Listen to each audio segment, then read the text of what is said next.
मंगली भवनी मंगल हारी, द्रवौ दशरथे अजर बिहारी। मेघनाथ की उम्र लगभग 20 वर्ष की रही होगी। रावण पुत्र ने अपनी कुल देवी को प्रसन्न करने के लिए कठोर तप किया। जब देवी प्रसन्न हुई तो मेघनाथ ने वर मांगा, माँ यदि आप प्रसन्न हो और मुझे वर ऐसा दिव्य रथ दें जिसमें बैठने के बाद अपने शत्रु को मैं देख ना सकूं। इतना ही नहीं, मैं उसे बिना किसी श्रम के मार लाऊं।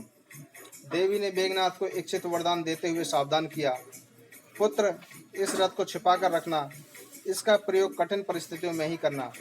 और हाँ, जिसने 12 वर्ष तक अन्न और नींद तथा स्त्री का परित्याग कर रखा हो, उसके सामने इस रथ का दिव्य शक्ति समाप्त हो जाएगी। इससे यदि तूने इस रथ पर बैठकर युद्ध किया तो तेरी मृत्यु हो जाएगी। यह आशीर्वाद देकर देवी अंतर्ध्यान हो गई। दिव्य रथ को प्राप्त करने के बाद मेघनाथ ने सर्वप्रथम इंद्रपुरी पर हमला बोला। इंद्र को मेघनाथ ने भयंकर युद्ध के बाद बंदी बना लिया। वह देवराज को अपने पिता रावण के दरबार में ले आया। देवराज को बंदी देख रावण अत्यंत प्रसन्न हुआ। इस प्रकार महाबली मेघनाथ इंद्रजीत बन गया। देवराज इंद्र के बंदी होने पर समाचार पाकर प्रजापति ब्रह्मा जी इंद्रजीत के पास पहुंचे। उन्होंने उसे इंद्र को छोड़कर देने का आग्रह किया। मेघनाथ ने देवराज को बंधन मुक्त कर दिया। इससे प्रसन्न होकर ब्रह्मा जी ने मेघनाथ को अमोघ शक्ति दी। इसे देते समय ब्रह्मा जी ने कहा, पुत्र तुम मेरी बात का मान रखा, मैं तुम्हें अत्यंत प्रसन्न हूँ। मैं तुम्हें यह दिव्य शक्ति दे रहा हूँ। जिस पर तुम इसका प्रयोग करोगे वह कोई भी क्यों ना हो, इसे आघात से बच नहीं पाएगा। और यदि रात्रि में उसका उपचार नहीं होता तो सूर्य की किरणें उसके लिए भी यम का दूत बनकर आएंगी। फिर उसे मृत्यु से कोई नहीं बचा पाएगा।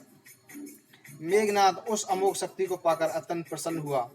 ब्रह्मा जी प्रभु स्मरण करते हुए अंतर्ध्यान हो गए। अब तो मेघनाथ के मन में युद्ध का भय भी समाप्त हो गया था।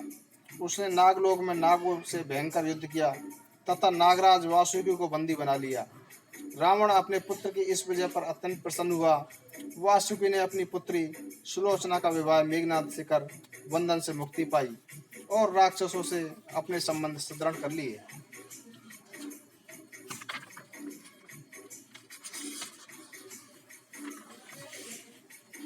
अति भयंकर युद्ध के बाद वीर लक्ष्मण ने अपने तीखे व दिव्य बाणों से मेघनाथ का शिरोक्षण कर दिया।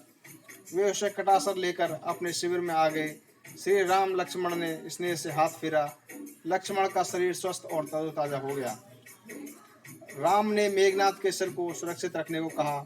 सुग्रीव ने उसे संभाल कर रख दिया। मेघनाथ की पत्नी सुलोचना अपनी सखियों के साथ रण निवास में बैठी थी।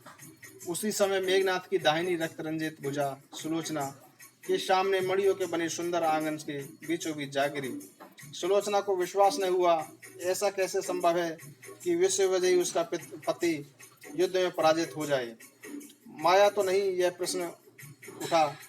लेकिन राम लक्ष्मण मायावी युद्ध नहीं लड़ते। अपनी बात की पुष्टि सुलोचना ने उस भुजा से चाही। मेघनाथ की उस भुजा ने श्री राम और लक्ष्मण के चरित्र का गुणगान करते हुए मेघनाथ की मृत्यु का समाचार आंगन के फर्श पर लिख दिया। अपने पति की मृत्यु का समाचार से विश्वस्त हो सती सुलोचना ने अपने समस्त आभूषणों का त्याग इस तरह कर दिया मानो कोई बैरागी तुच्छ वस्तुओं का त्याग कर देता है।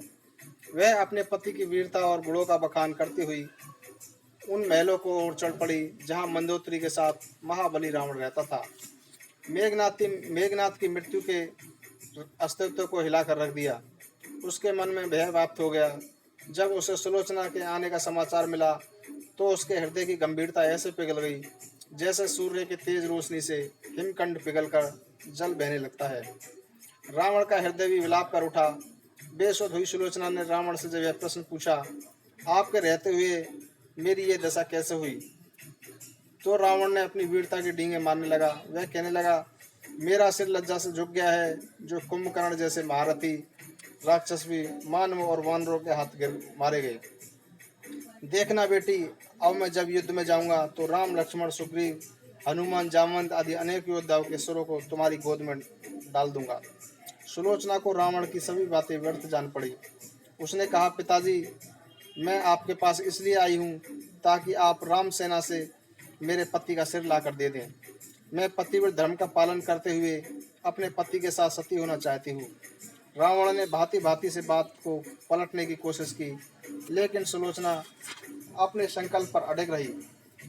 उसे यह निश्चय हो गया कि श्री राम के शिविर से मेघनाथ के सर को लाने की हिम्मत रावण नहीं जुटा पा रहा है, क्योंकि उसके लिए सबसे बढ़कर उसका अहंकार है। सुलोचना मंदोदरी के चरणों में गिरकर विलाप करने लगी।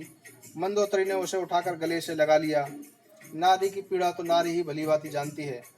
मंदोदरी ने सुलोचना को समझाया, बेटी तुम्हें स्वयं प्रयास करना होगा, क्योंकि यहाँ सभी अहंकार में डूबे हैं। सत्य को देखते हुए भी वे इसे स्वीकार नहीं कर पा रहे हैं। पुत्री, तुम स्वयं श्री राम जी के शिविर में जाओ। मुझे पूरा विश्वास है कि वे आर्य श्रेष्ठ में निराश नहीं करेंगे। मंदोदरी की नीति युक्त वाणी सुनकर सुलोचना ने निश्चय किया कि वह स्वयं श्री राम जी के शिविर में जाएगी, और पालकी सजाई गई। सुलोचना ने श्री राम जी के शिविर की ओर प्रस्थान कर दिया। पालकी आती देख श्री राम के शिविर में खलबली मच गई। सबने देखा कि मेघनाथ की मृत्यु के बाद रावण को यह बात समझ आ गई है कि सीता को वापस किए बिना कल्याण नहीं है, इसलिए उसने सीता को पालकी में बिठाकर वापस भेज दिया है। वानर ऐसी संभावना से भयभीत हो गए। वे आपस में एक दूसरे से प्रश्न करने लगे कि रावण और राक्षस क्या अपनी करनी से बाज आ जाएंगे? विभीषण को लंकापति बनाने के वचन का क्या होगा? पालकी से उतरकर वानर योद्धाओं की अगवानी में सुलोचना श्री राम जी के पास पहुंची। उसने देखा श्री राम और लक्ष्मण वानर सेनापतियों से घिरे बैठे हैं। सुलोचना को देखकर श्री राम जी खड़े हो गए। उनकी गंभीर आंखों में स्नेह का सागर हिलोरे मारने लगा।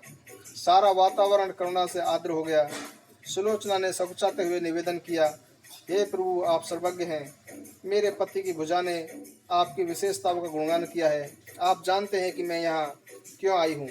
आपका अवतार ही धर्म की रक्षा के लिए हुआ है, इसलिए आप मेरी प्रार्थना को स्वीकार कर मुझे अपने धर्म का पालन करने का आशीर्वाद देंगे, ऐसा मुझे विश्वास है। श्री राम ने कहा कि हे देवी, आपके दुख की हम कल्पना कर सकते हैं। यदि आप कहें तो हम आपके पति को जीवित कर दें, साथ ही 100 कल्प तक के लिए लंका का राजा भी बना दें। सुलोचना ने निवेदन किया, प्रभु, आपकी कृपा पाकर मैं धन्य हुई। आप धर्म रक्षा के लिए मर्यादा पुरुषोत्तम के रूप में अवतरित हुए हैं। ऐसी कोई भी कामना मेरे मन में नहीं है जिससे आपके चरित्र पर किसी प्रकार का कोई दोष आए। आपने अपने कर्तव्य का पालन किया। मुझे आशीर्वाद दीजिए कि मैं भी अपने कर्तव्य का पालन करूं। श्री राम ने सुग्रीव को मेघनाथ का सर लाने का आदेश दिया। सम्मान पूर्वक सिर लाया गया। श्री राम के समक्ष आते ही वह अट्ठास करने लगा। निर्जीव सर को हंसते देखकर वानर सेना आश्चर्यचकित हो गई। भगवान ने कहा कि यह सुलोचना के सत्यत्व का प्रभाव है। उन्होंने सुग्रीव को संबोधित करते हुए उसके संदेह का निराकरण किया। वानरराज सती के प्रताप से निर्जीव मुख के हंसने के समान ही भुजा लिखवी सकती है। अपने पति के सिर को लेकर सती सुलोचना जब राम शिविर से बाहर चलने लगी तो शिविर के द्वार तक उन्हें योद्धाओं के साथ श्री राम जी छोड़ने गए। यह सतत्व चरित्र का सबसे बड़ा सम्मान था। लंका के दुर्ग में प्रवेश कर सुलोचना अपने पति की भुजा और शीश के साथ चिता पर बैठ गई। उसने योगाग्नि से स्वयं को वशीभूत कर दिया। वह पति लोक में अपने पति के साथ चली गई। मेघनाथ की मृत्यु और सुलोचना ने अपने पति के साथ सती हो जाने के बाद रावण टूट गया। उसे समझ नहीं आ रहा था कि अब क्या करना चाहिए। वह रोज की तरह जब से पूजन हो गया तो उसका चित्त व्यथित हो उठा। वह आकर्षण मंत्र का जप करने लगा। उसका मन बारंबार अहिरावण की ओर जा रहा था। उसी समय पाताल में अहिरावण का मन विचलित हो उठा। उसे लगा कि उसका पिता लंकापति रावण किसी भीषण आपदा में है। तब भी वह उसे याद कर रहा है। नहीं तो उसने तो अभिरावण को बालपन में ही त्याग कर दिया था। वह तो राहु की माता सिंहिका के ने कृपा कर पाला पोसा। अहिरावण के जन्म की कथा अत्यंत विचित्र है। मंगले भवने मंगले हारी, द्रवहु सुदशरथे अजर विहारी। मंगले भवने मंगले हारी।